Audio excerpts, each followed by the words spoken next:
오늘은 소아시아의 7교회 시리즈 중 드디어 마지막 교회 라우디교회 교회를 나누도록 하겠습니다. 참 대단하다고 생각이 드는 게 저희가 나름대로 요한계시록의 한 챕터 한 주제를 다 나눈 거예요. 이 요한계시록은요, 성경이 총 66권으로 기술되어 있는데 그 중에서도 굉장히 어렵고 까다로운 성경이기 때문에 종교개혁자인 마틴 루터와 칼빈도 감히 주석서를 쓰지 못했던 책이기도 합니다. 그런데 이 성경을 우리가 열린 마음으로 받아들였다는 것 자체가 신앙에서요 가장 어려운 거 하나를 이미 넘은 것이라 볼 수 있어요. 다른 모든 것이 이거보다 가볍습니다. 왜냐하면 요한계시록은 종말의 이야기를 다루고 있기 때문에 그 과정에서 심판하시는 하나님의 엄미한 이미지가 자주 등장합니다. 이것을 우리가 소화하기가 굉장히 어렵거든요. 그리고 잘못 이해하면 우리가 하나님에 대한 자화상이 왜곡되어 버린다는 거예요. 하나님이 우리를 사랑하신다는 것을 깨닫기 전에 먼저 하나님 무섭다라는 자화상이 생길 수 있다는 겁니다. 이게 신앙에서 가장 넘기 힘든 허들입니다. 뭐가 제일 넘기 힘든 허들이냐? 하나님이 두렵다는 사실을 넘어서 하나님이 나를 사랑하시는구나 라는 걸 깨닫는 걸 너무 어렵습니다. 그러나 이것만 되면 신앙의 모든 것이 다 해결될 정도예요. 우리가 이를 마지막 고비이기도 해요. 그래서 아예 초장에 어려운 걸 나눠버렸습니다. 제가 25살 때쯤에 친구와 처음으로 설악산을 등산을 한 적이 있었습니다. 친구가 등산을 너무 좋아했어요. 저는 지금 보시면 퉁실퉁실하지만 그래도 20대 때는 말랐지 않겠습니까? 그리고 체력도 있었어요. 설악산을 오를 체력이 있었어요. 그래서 이 친구가 저를 꼬셔서 설악산을 등산하고자 하는 겁니다. 근데 저는 그때까지 등산을 뒷산 정도밖에 못 올랐기 때문에 얼마나 어려운지 몰랐어요. 친구가 사라는 신발만 샀어요. 신발 처음 샀는데 16만 5천 원짜리 사라고 하더라고요. 그때 너무 비쌌는데 그거 아니면 너 못 오른다. 장비 다른 거 옷은 청바지를 입어도 좋으니까 신발은 그거 사라고 어거지로 그냥 사서 갔죠. 근데 이 친구가요 그 설악산을 오를 때 초보자 코스로도 갈 수 있고 중급자 코스로도 갈 수 있는데 공룡능선이라고 설악산을 오르는 가장 어려운 코스를 택한 거예요. 정말로 안반을 기었다가 안반을 기었다 내려와야 됩니다. 새벽 5시부터 등반을 시작했어요. 올라가는가 하면 한참 내려갑니다. 그렇게 등반하는데 친구는 등산을 좋아한다고 치지만 저는 아무것도 모르고 제일 어려운 코스를 따라갔기 때문에 어느 순간 등산이 아름답다는 생각을 전혀 하지 못하게 된 거예요. 그러다가 오후 5시, 12시간을 걸은 때에 폭발해 버렸습니다. 야, 내가 보통은 올라온 게 아까워서라도 끝까지 올라가겠는데 12시간을 걸었는데도 아직 몇 시간을 더 걸어야 한다니 나는 그냥 여기서라도 내려갈란다 이렇게 얘기했어요. 정말 질렸거든요. 근데 그 친구가 미안한지 사정사정 하는 거예요. 미안해, 1시간만 더 걷자. 1시간이면 도착해 라고 말하고 6시간을 더 걸었어요. 그래서 새벽 5시에 등산해서 밤 11시에 마지막 대피소로 들어갔습니다. 제가 초보자라서 더 걸렸던 것 같아요. 다리가 얼마나 아픈지 모릅니다. 자는데도 이걸 왜 해 이런 생각만 듭니다. 한숨 자고 다음날 일어나서 딱 보니까 안 보이던 게 보이기 시작하는 거예요. 다 왔어. 30분만 더 걷자. 30분 가니까 대청봉 정상이더라고요. 그제서야 등산을 왜 하는지를 깨달게 됐습니다. 얼마나 마음이 시원하든지. 설악산의 모든 경치가 한눈에 보였습니다. 물론 케이블카를 타고 올랐어도 아름다웠겠지만 고생을 넘어 눈에 담아서 그런지 더 특별했었습니다. 친구는 이 기분이 좋아서 이것을 계속 등산하고 저한테 권유했던 것입니다. 우리가 요한계시록을 읽을 때요 하나님이 행하셨던 이 형벌의 두려움을 넘어서면요 보이는 지점들이 있어요. 하나님의 공의로움이 보여요. 그리고 그것에 근거한 온전한 사랑이 깨달아집니다. 요한일서 4장 16절 18절에 두려움을 넘어선 사랑에 대한 이야기를 나누고 있어요. 제가 받들어 봉독드립니다. 하나님이 우리를 사랑하시는 사랑을 우리가 알고 믿었노니 하나님은 사랑이시라. 사랑 안에 거하는 자는 하나님 안에 거하고 하나님도 그의 안에 거하시느니라. 사랑 안에 두려움이 없고 온전한 사랑이 두려움을 내쫓나니 두려움에는 형벌이 있음이라. 두려워하는 자는 사랑 안에서 온전히 이루지 못하였느니라. 그래서 우리가 하나님을 향해서 최종적으로 가져야 할 감정이 뭐예요? 사랑인 겁니다. 근데 그 사랑을 얻기 위해서는 거저되는 게 아니에요. 하나님의 사랑은 공의로움이 담겨진 사랑이에요. 이게 어떤 사랑이냐면 영화 마더를 보셨습니까? 그게 모성애를 약간 비튼 영화예요. 이 세상에서 가장 아름다운 사랑이 모성애라고 우리가 얘기를 하잖아요. 그런데 봉준호 감독은 그것을 약간 비틀어요. 어떻게 비트느냐? 자녀가 살인을 행하는 거예요. 그 과정에서 아들을 사랑하니까 아들의 살인을 덮으려고 다른 약한 장애인 어린이를, 말도 못하는 애를 속여서 감옥에 들여놓습니다. 우리 아들은 그럴 리 없어. 처음엔 그렇게 생각하다가 나중에 우리 아들이 정말 그랬구나 생각하니까 그냥 아들을 위해서 범죄자가 되는 거예요. 그리고 사람을 죽입니다. 살인자가 영어로 머더러거든요. 일부러 머더, 엄마지만 살인을 행했다, 이런 약간 그런 의미를 담아서 영화를 만드신 거예요. 근데 제가 이걸 보고 어떤 생각을 했냐면 공의가 빠진 사랑이 이와 같다는 거예요. 하나님이 우리를 사랑하시는데 우리의 죄를 제하고 우리 자신을 사랑합니다. 죄는 혼내세요. 죄에 대해서는 책임을 물으세요. 죄에 대해서는 심판을 하세요. 때로는. 그러나 그 모든 것 근간에 사랑 없이 행함이 없다는 겁니다. 정말 진정한 사랑은 자녀의 살인을 덮어주는 게 아니라 자녀의 살인을 벌을 받게 하지만 끝까지 사랑하는 그 사랑임을 이야기하는 사랑인 것입니다. 우리가 하나님의 사랑을 알고 믿어야 합니다. 형벌을 주시는 하나님에 대한 허들을 넘으면 우리는 회개할 수 있습니다. 그리고 너무나 회개하는 자에게 선명하게 구원을 베푸시는 하나님의 사랑을 볼 수 있을 줄로 믿습니다. 오늘 나눌 라오디게아 교회는요, 소아시아 7교회에서 4대 교회와 더불어 칭찬 없는 책망만 들었던 교회였습니다. 하나님이 단 한 가지도 잘했다 한 점이 없습니다. 이러기가 참 쉽지 않아요. 그런데 이 책망이 결국엔 무엇이었느냐? 사랑이었다. 이거를 오늘 얘기로 나누려고 해요. 근데 라오디게아 교회는 어떤 모습이 책망만 듣게 만들었을까요? 먼저 라오디게아 교회의 특징은 차지도 덥지도 않은 것이었습니다. 어중간했다는 거예요. 15절 16절 말씀입니다. 제가 읽어드립니다. 내가 내 행위를 하노니 내가 차지도 아니하고 뜨겁지도 아니하도다. 내가 차든지 뜨겁든지 하기를 원하노라. 내가 이같이 미지근하여 뜨겁지도 아니하고 차지도 아니하니 내 입에서 너를 토하여 버리리라.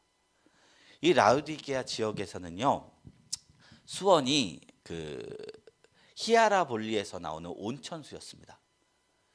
이게 히아라볼리에서 라오디게아 지역까지 14km래요.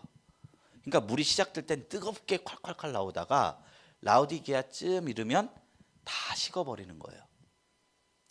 그러니까 온천수가 식으면 미지근해지는 거죠. 이것을 라오디게아에 있는 사람들은 알고 있었던 거예요. 근데 하나님은 라오디게아 교회 사람들에게 뜨겁게 시작했으나 다 식어버린, 과거의 영광만 주물거리는 그런 존재들이 되었다고 한탄하고 계시는 거예요. 이게 생각할 점이 있다는 거예요. 우리가 한때 뜨거운 것이 중요한 것이 아니라 그 뜨거운 신앙이 유지되는 것이 중요하다는 겁니다. 그리고 또 한편으로는 분명한 색깔을 가진 신앙이 필요합니다. 교회를 보면요, 사람과 똑같아요. 사람도 다 기질이 있어요. 절대 못 바뀔 기질이 있어요. 저 같은 경우는 뭐가 있냐면 들어온 대로 나가요. 묵직하게 이렇게 참는 그런 것이 없어요. 아내가 항상 그게 불만인 거예요. 저는 입만 다물고 있으면 목사로서 어느 정도 또 차원이 높아질 지점이 있을 것 같다, 자기가 보기에.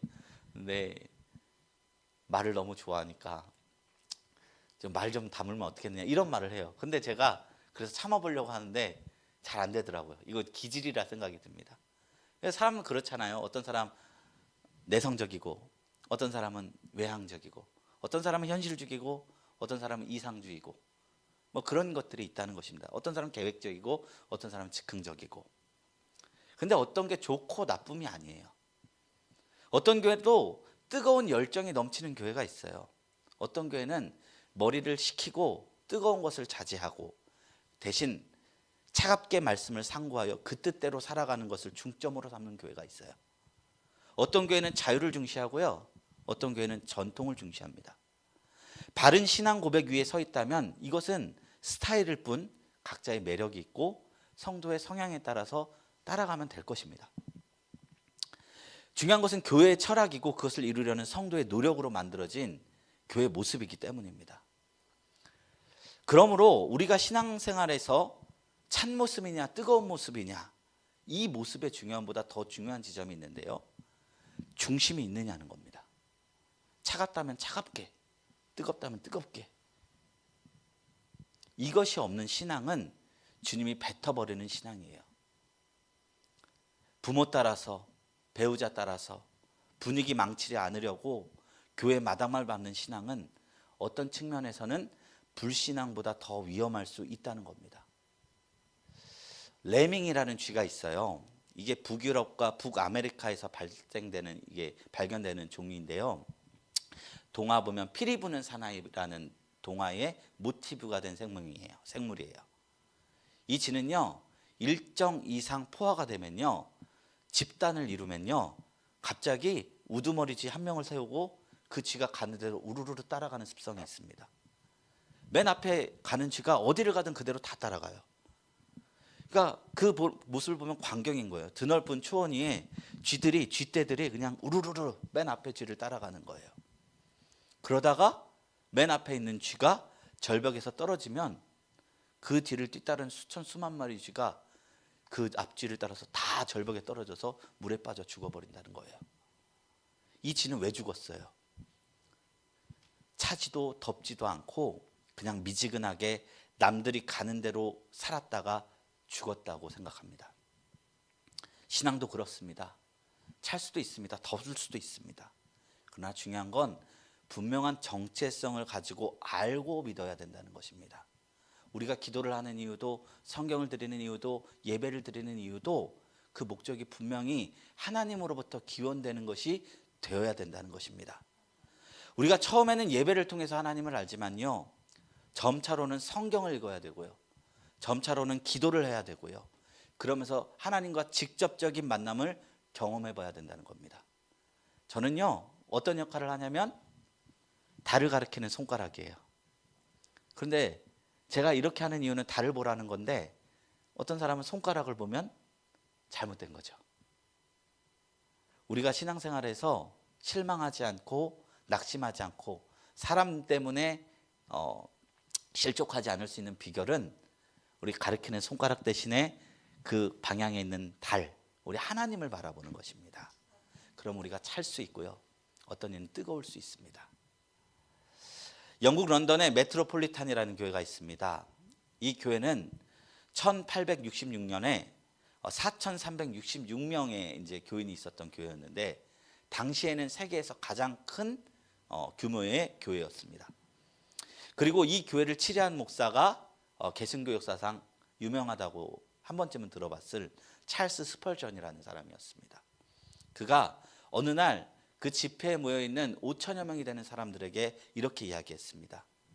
사랑하는 형제자매 여러분, 주님을 향해서 가슴이 뜨거운 사람 12명만 있다면 이 런던의 삭막하고 고독한 환경을 기쁨이 충만한 곳으로 바꿀 수 있습니다. 그러나 4,366명이 있다 할지라도 전부가 다 미지근할 따름이라면 우리는 아무것도 할 수 없습니다. 저는 이 말씀을 읽으면서요, 오늘날 우리 한국 교회가 안고 있는 이런저런 시험거리들이 실상은 영적으로 식어버린 데서 생긴 부작용은 아닐까라는 생각을 하게 되었습니다. 교회를 다니는 것을 넘어서 하나님을 만나기에 힘쓰는 성도, 하나님을 만나기에 힘쓰는 성도가 되어야 우리의 신앙이 우리의 모든 환경을 다 부숴버리고 그 환경 속에서 하나님의 선하심을 맛보는 그런 역할을 발휘하게 될 줄로 믿습니다. 이것이 라우디게아 교회가 처음으로 잘못한 영역이었습니다. 책망받은 영역이었습니다. 그럼 두 번째, 라우디게아 교회가 어떤 부분으로 책망을 받았을까요? 자기가 어떤 모습인지 외면했다는 겁니다. 17절 말씀 제가 18절까지 봉독드리겠습니다. 내가 말하기를 나는 부자라 부유하여 부족한 것이 없다 하나 내 곤고한 것과 가련한 것과 가난한 것과 눈먼 것과 벌거벗은 것을 알지 못하는도다. 내가 너를 권하노니 내게서 불로 연단한 금을 사서 부유하게 하고 흰옷을 사서 입어 벌거벗은 수치를 보이지 않게 하고 안약을 사서 눈에 발라 보이게 하라. 이게 라우디게아 교회의 책망거리였다는 겁니다. 세상에서 불행한 사람은 자신이 잘못되어 있는데도 불구하고 올바르다고 생각하는 사람입니다. 왜냐하면 그런 사람들은 자신의 잘못을 고칠 방법이 없다는 것이에요. 악기를 가르치다 보면 이런 말을 자주 들어요. 처음 배우는 사람이 10년 동안 독학한 사람보다 가르치기가 훨씬 쉽다. 왠지 아십니까? 처음 배우는 사람은 아무런 습관이 없어요. 그런데 10년 동안 그냥 독학한 사람은 그게 손가락에 익어버린 거예요. 그래서 이것을 버리는 작업을 하고 새로 익히는 작업을 해야 되니까 이게 안 되는 거예요. 그것을 전문 용어로 쪼라 하죠. 쪼가 있어서 안 된다. 이런 말을 하더라고요. 라우디게아 교회가 그와 같았다는 것입니다. 자기가 잘 됐다고 생각해서 회개할 기회를 갖지 못했다는 거예요. 이 성경이 쓰여진 당시에 라우디게아는요, 금융의 중심지였어요. 마치 요즘 날의 스위스처럼. 그래서 이곳에 넘쳐나는 게 돈이었어요. 동방과 서방을 이어주던 실크로드의 주요 지점에 세워진 관민도시여서 모든 물자와 사람들의 왕래와 거래가 많았습니다. 그러다 보니 자연스럽게 돈이 많이 몰리게 됐고 금융산업이 발달한 부유한 도시가 됐습니다. 제가 살펴보니까 로마의 역사가 타키투스의 기록에 의하면 라우디게아 지역은 서기 13년과 61년에 대지진이 일어나서 도시가 완파됐던 사건이 있었대요. 근데 로마의 중앙정부의 지원 하나 없이 자치력의 힘으로만, 그 도시의 힘으로만 다시 도시를 재건할 정도로 재정적으로 탄탄한 도시였다는 거예요. 아마 라우디게아 교회는 다른 문제는 많았어도 경제적으로는 큰 문제가 없었던 것 같아요. 이번에 제가 이제 밑둥연대 공연을 하면서 한 7의 개척교회 목사님과 같이 모여서 사역을 하거든요. 근데 개척교회 다 젊은 분들이세요. 그 목사님들과 팀 사역을 하다 보니까 이 목사님들의 현실적인 가장 큰 문제점 다 일원적으로 경제적인 문제예요. 다 뭐라 말하시냐면 돈만 해결되면 다 할 수 있을 것 같다는 그런 뉘앙스로 말씀하세요. 근데 이게 목사님들 뿐인가요? 살아가면서 가장 큰 어려움이 경제적인 문제죠. 요새 우스갯소리로 그런 말 나오더라고요. 과거에는 우리가 돈으로 행복을 살 수 없다, 뭐 이런 말 했잖아요.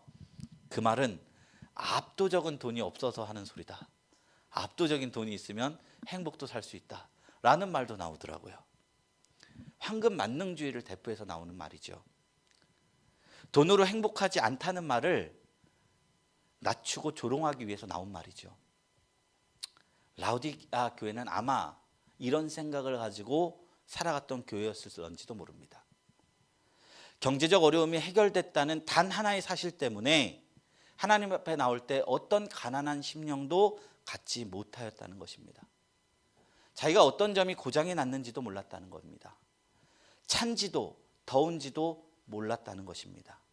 그런데 주님께서는 그 모든 것을 꿰뚫어 보시고 말씀하기를 너는 곤고하고 가련하고 가난하고 눈멀었으며 벌거벗은 자다 라고 말씀하신 것입니다.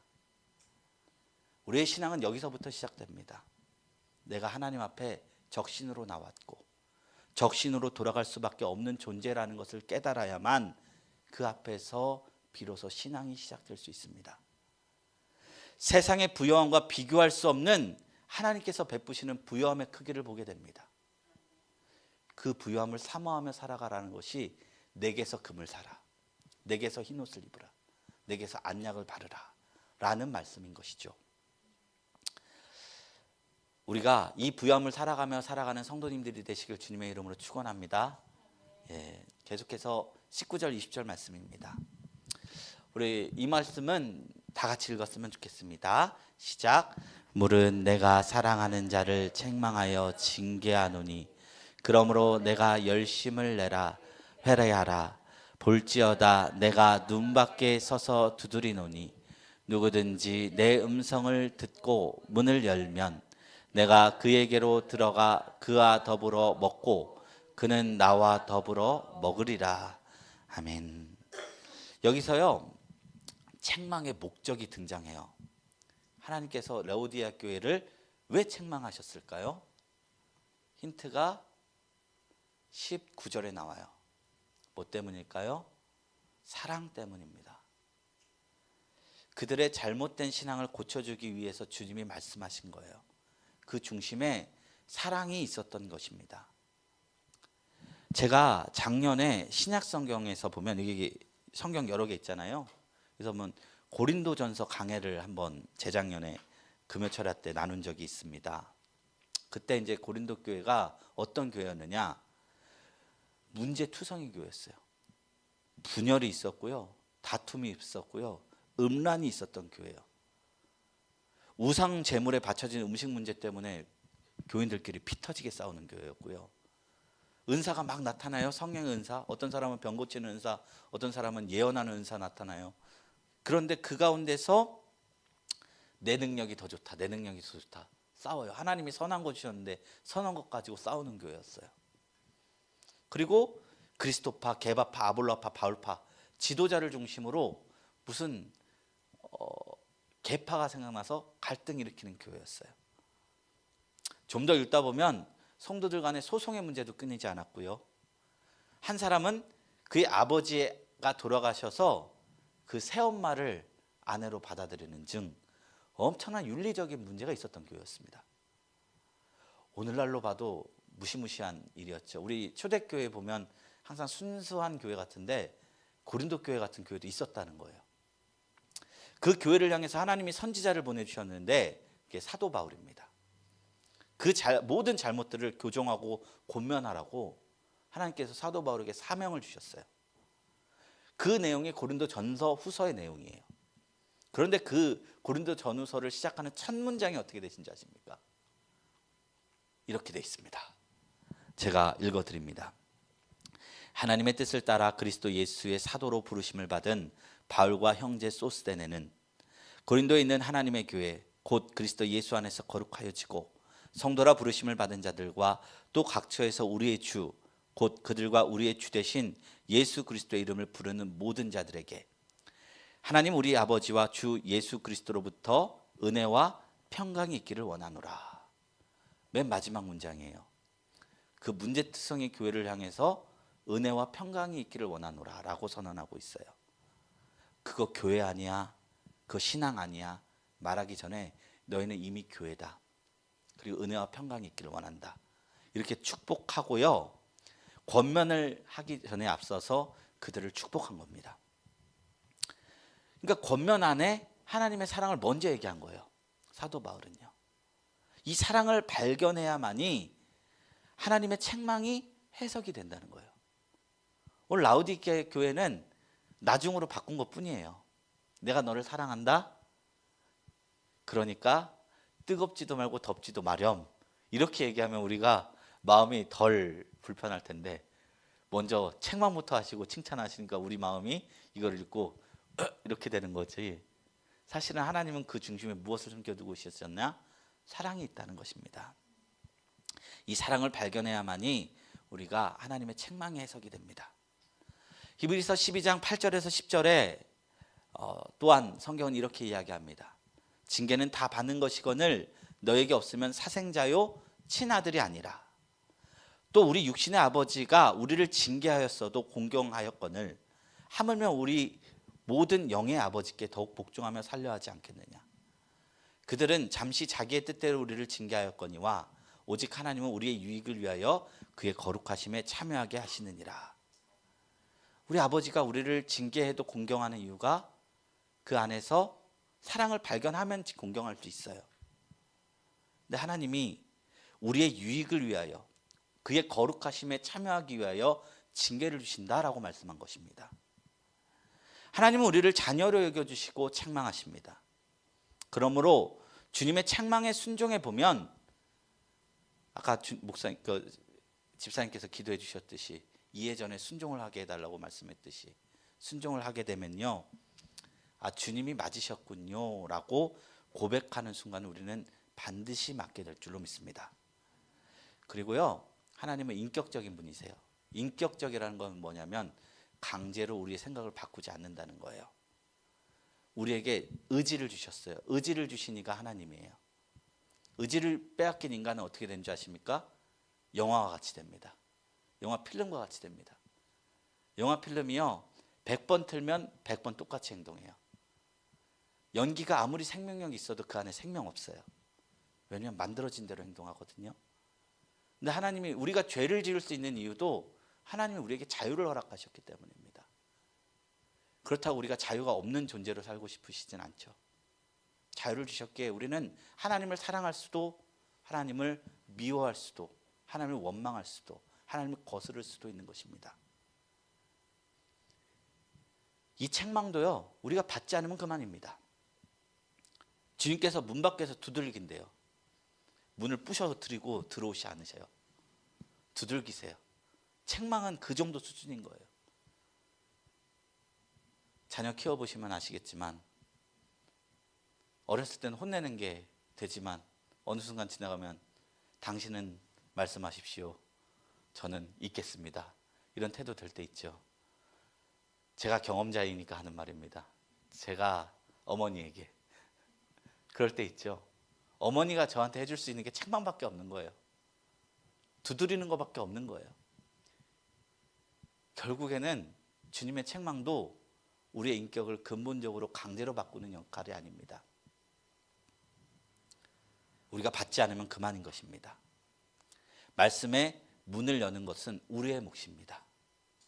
그런데 활짝 열어서 받으시면요 어떤 일이 일어나느냐, 성령님께서 우리의 생각과 마음을 붙잡아서 하나님의 사람으로 변화시켜 주신다는 겁니다. 그러니까 첫 걸음이 어렵습니다. 첫 걸음만 하면 하나님이 다 해주시는데 그 첫 걸음은 우리에게 하나님이 맡기셨어요. 그래서 성령님은 우리를 도우시는 분으로 오셨지 우리에게 강제로 손을 끌고 가시는 분으로 오시지 않습니다. 마지막 21절 22절 말씀을 보겠습니다. 이기는 그에게는 내가 내 보좌에 함께 앉게 하여 주기를 내가 이기고 아버지 보좌에 함께 앉은 것과 같이 하리라. 귀 있는 자는 성령이 교회들에게 하시는 말씀을 들을지어다. 이 말씀이 약간 어려운데요, 제가 예전에 나눈 얘기입니다. 주님은 마지막 말씀을 약속으로 채워주셨어요. 소망으로 채워주셨어요. 책망으로 시작했지만 하나님이 그 말미에 그러므로 인해서 너가 망할 것이다가 아니라 내 책망을 들어주고 문을 두들 때 문을 열면 이기는 자로 여겨주고 상으로 뭐를 주겠다고요? 내 보좌에 함께 앉게 한다라는 말이에요. 천국은 누가 왕이실까요?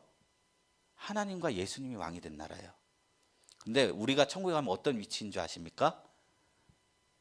하나님의 보좌 위에 앉아 있으면 그 주변에서 그 보좌 바라보면서 찬양하는 위치에 있는 것 같잖아요. 그것도 맞는데 하나님의 보좌 위에 함께 앉는 존재가 돼요. 천국은요, 제가 예전에 또 나누었지만 모두가 다스리는 나라예요. 이 세상에서 그 말 있죠. 내 삶의 주인은 나야. 나는 내 삶을 다스릴 거야 라는 말이 허망한 것이 사실 이게 하나님 나라에서만 이루어질 수 있는 슬로건이기 때문입니다. 인간의 힘으로는 죄 때문에 이게 안 돼요. 이루려도 이룰 수 없는 이상형과 같은 것인데 우리는 어딘가에게 묶인 노예와 같은 삶을 살아요. 내 주인이 되고 싶은 삶을 살고 싶어도 항상 무언가의 노예가 되어 있어요. 뭐 죄의 노인이 됐든 돈의 노예가 됐든 뭔가에서 속박돼서 사는 존재가 돼요. 그런데 하나님 나라에서 하나님과 동행하는 삶을 살면 하나님의 종이 되는 것 같은데 하나님을 주인으로 삶으면 결국 내가 내 삶을 다스리는 존재가 된다는 겁니다. 축사 안에서 편안함을 추구하는 돼지가 잠시 잠깐 아늑한 축사를 낙원이라고 여길 수 있지만 곧 그 축사의 목적은 도축이죠. 진정한 낙원은 우리를 나와야만 경험할 수 있습니다. 우리는 하나님 안에만 얻을 수 있는 것을 세상에서 얻으려 하기에 실패한다는 겁니다. 우리가 진정으로 원하는 욕구들은 실상 하나님 나라에서 얻을 수 있는 것들입니다. 여기서 하나님 나라는요, 죽음 이후에 가는 내세를 이야기하는 게 아니에요. 하나님이 주인이 되신 삶 그 자체를 이야기하는 겁니다. 천국은요, 내세 아닙니다. 하나님이 주인이 되신 그 공간이 곧 천국입니다. 그게 완성되는 것이 천국의 완성이고, 그래서 하나님을 우리가 주인으로 삼으면 우리는 그때부터 속박되는 것이 아니라 자유인이 됩니다.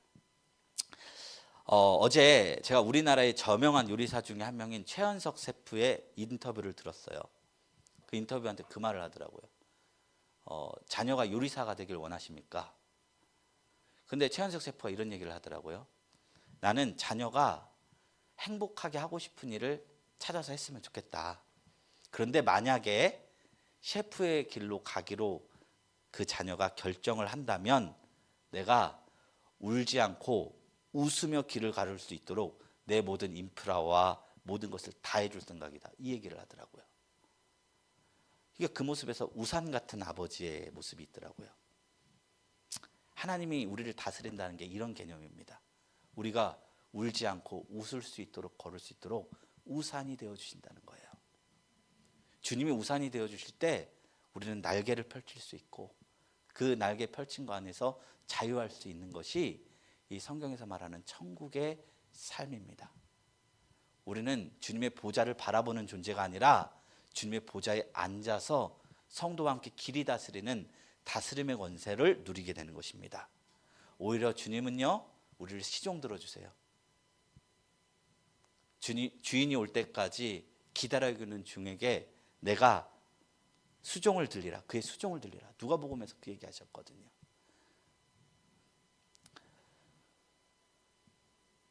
주님 아래에 있는 것이 아니라 나와 같은 삶을 해주겠다. 근데 이게 책망밖에 없는 교회를 향해 주님이 주신 약속이라는 거예요. 소망이라는 거예요. 그래서 우리 라우디게아 교회에 대한 얘기 들으면 비난만 합니다. 대부분 목사님들이. 어떻게 차지도 않고 뜨겁지도 않고 이러냐. 사람이 그럴 수 있냐. 어떻게 자기 객관화가 안 돼 있냐. 이렇게 말하는데 사실 주님이 정말로 하고 싶은 것은 나와 함께 내 나라에 가서 다스리렴. 이 말씀인 거예요. 여기에 방점 찍을 때 우리의 신앙이 건강해질 줄로 믿습니다. 그리고 여전히 이 모습을 통해 교회에 기회가 있고 희망이 있음을 우리는 발견하게 됩니다. 교회는 회개하여 주님의 뜻 가운데 거하길 노력해야 되고 그 가운데 주님께서 약속하신 열매들을 먹으며 살아갈 때 진정한 행복을 얻을 수 있을 줄로 믿습니다. 이것이 오늘 말씀이 우리에게 가르쳐주는 방향성입니다. 이제 말씀을 맺도록 하겠습니다. 하나님은 라우디게아 교회를 향해서 책망밖에 하지 않으셨습니다. 그러나 그 책망을 잘 들추어 보면, 해석해 보면 사랑이 숨겨져 있습니다. 그리고 찬란한 약속이 숨겨져 있었습니다. 우리가 하나님의 사랑을 발견했으면 좋겠습니다. 귀 없는 자가 아니라 귀 있는 자가 되어 이 성령의 교회들에게 하신 진정한 의미를 발견했으면 좋겠습니다. 그래서 이 성령의 음성으로 더욱 하나님과 깊은 사귐을 이루시게 되는 저와 여러분들이 되기를 주님의 이름으로 축원합니다.